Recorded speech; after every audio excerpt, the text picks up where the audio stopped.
২০০০ সালে ঢাকায় প্রথম ডেঙ্গু জ্বর ব্যাপকভাবে ছড়িয়ে পড়ে।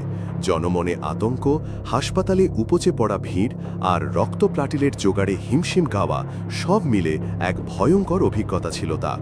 সে সময় চিকিৎসকদের অভিজ্ঞতাও ছিল সীমিত, তবে বর্তমানে পরিস্থিতি অনেকটাই নিয়ন্ত্রণে।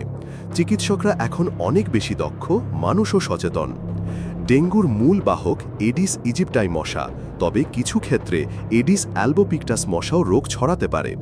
ডেঙ্গু ভাইরাসের 4টি ধরন: ডেন 1, ডেন 2, ডেন 3 ও ডেন 4।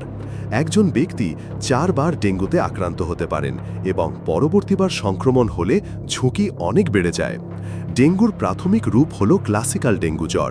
105 ডিগ্রি পর্যন্ত জ্বর, হাড়গোড় ভাঙার মতো ব্যথা, চোখের পেছনে যন্ত্রণা এবং চামড়ায় লালচে র্যাশ। এটি ব্রেক বোন ফিভার নামেও পরিচিত। শিশুদের ক্ষেত্রে জ্বরের সঙ্গে খিটখিটে মেজাজ ও অতিরিক্ত কান্না দেখা যায়। অনেকে বাইফেজিক ফিভারেও আক্রান্ত হন, অর্থাৎ জ্বর সেরে আবার নতুন করে জ্বর আসে। আরও বিপজ্জনক রূপ হল ডেঙ্গু হেমোরেজিক জ্বর, যেখানে শরীরের বিভিন্ন অংশে রক্তপাত হয়।